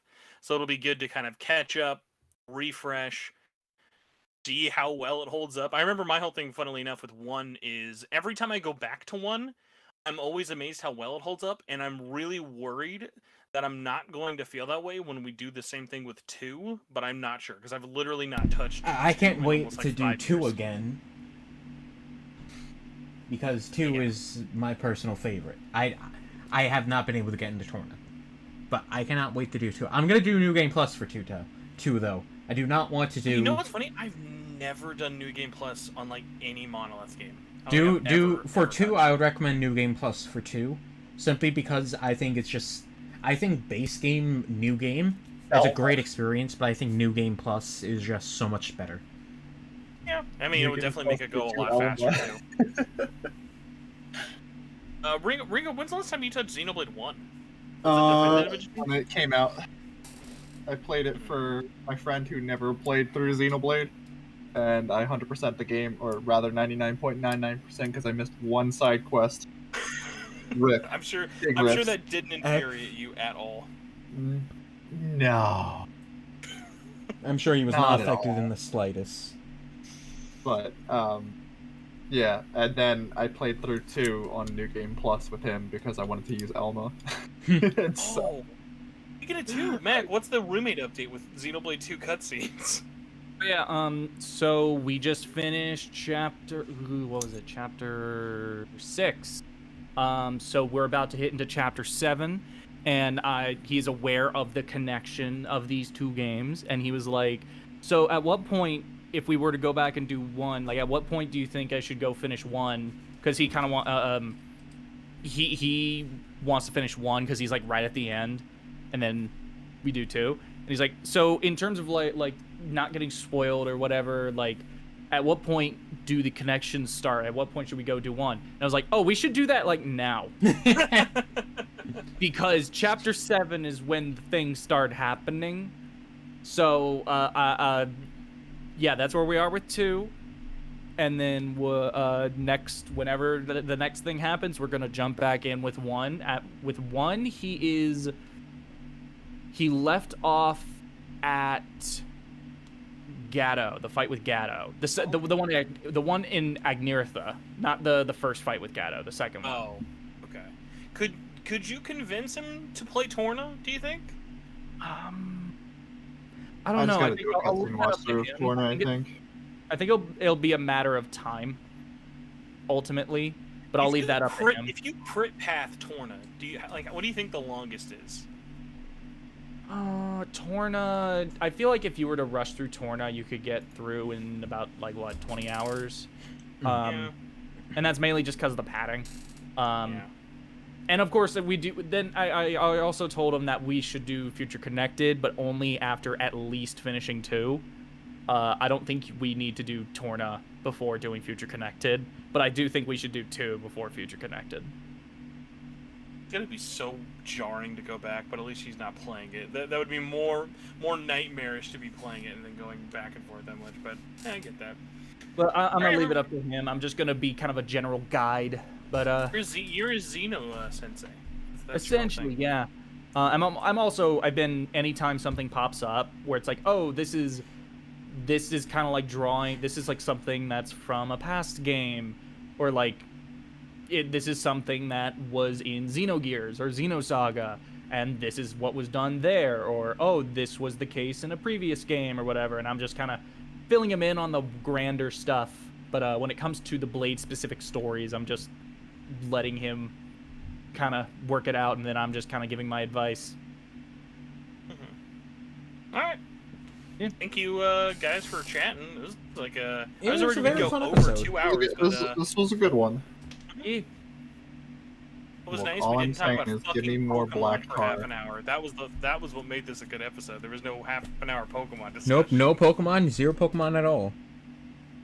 Alto, where do you want people to find you, stalk you, listen to you, touch You can find me at Conductor Alto on YouTube. Just type it in there. If I don't show up, then oh shit.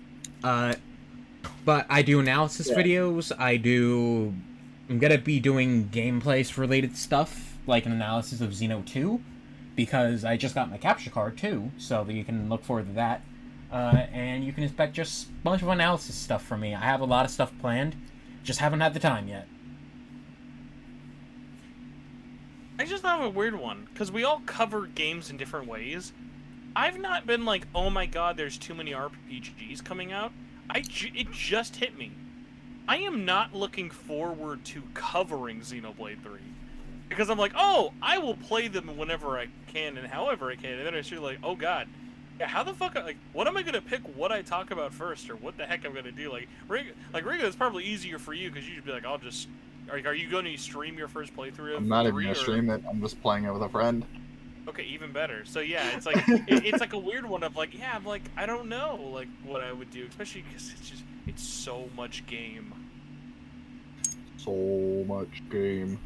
Mac, where can people find you maybe covering Xenoblade Chronicles 3? You can find me Twitter, JBomaka. You can find me on YouTube, Maka.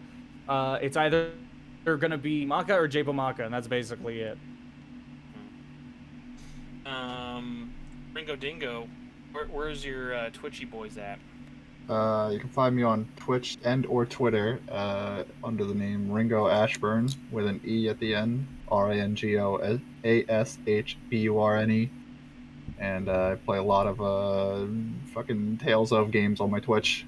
So if you like Tales of, we're about to finish up Tales of Eternity and start Tales of Symphonia next, so that'll be cool. Yeah, check that out. Invite me on for the Tales of Hearts R stream, please. I am gonna eventually play it. I'm planning on going through the whole damn series, so I'll let you know. Let me know. You can be my motivator. I've owned that game for too long without beating it, so that'll be a good reminder. I've never even seen anything of it, so it's interesting. It doesn't deserve the hate it gets. Hearts R, I've heard things about it. I've only heard good things because one guy won't shut up about it. Not you, but another person that I know. What if it was you? The last thing I think about Hearts R was this. I found someone at an anime flea market selling it for $5 complete physical copy, and this was in a post Vita price spike. I sold it 85 within 6 hours on eBay. I was like, this is the best. This is the easiest money I've made in all day. Oh, nice. That's fantastic. Yeah, So- I'm excited to go through the whole series. I'm especially excited to revisit like the top trilogy, in my opinion, of Symphonia Vesperia. But you know, Yeah. that's just me. Anyway, enough talking about me. Where can we find you? The description of this video is the best place. Just hit the subscribe button is just what I tell everybody, and then I'm just talking everywhere. So. Or if you're that's the for easy some part. reason on my channel, subscribe to me. Exactly. Well, yeah, you gotta subscribe. Well, that's the best part is if you just click the description, everyone's things we just said are right there. And to hit the that very bell I need to add notification people to the to find out when description. videos get Remind uploaded. me later. I don't think I've the ever video a like, once too. told people to click the like or do the bell because I don't do that myself. So I Click feel that like I like should button hit and click that bell for notifications in the future. Subscribe button is pressed. Hit that like button and ring the bell for notifications when new videos come out. You thanks with your back. If you're that one guy who likes my video before watching it, thanks that one guy. We all got that one guy. We all got that one guy. We all got that one guy. Shout out Anyways, to that guy. I think that should be Before it. we go, Oh, instead never of mind. saying goodbye, I thought this would be fun. Ringo, you are going to be your deciding factor. I'm going to type this word. How do you say this word? And that's our finale. Ouroboros. Ouroboros. Thank you. Aurora Borealis. Aurora Borealis. At this time of At day. this local time of day, at this business, time, your kitchen. local- Localized entirely within in your your store. podcast? Yes? May Can I see it? No. Alright, well that's been the Xenoblade Network podcast. I hope you all Bye. enjoyed. See you guys and next month. yeah, see you guys next month. Hopefully before 3 comes out. That would be our last podcast before 3 comes out, actually. No, we'd Well, have June, and then we'd have. I thought it was coming out in beginning June. of July. Yeah, we'll have one in June, which will be the Xenoblade 1 book club, and then Xenoblade 2 will be before 3 is out. I thought And then I I thought assume once 3 was we coming beat- out next month. No, it's No, May. it's Next month is June. Yeah. Wait, next month is I'm confused.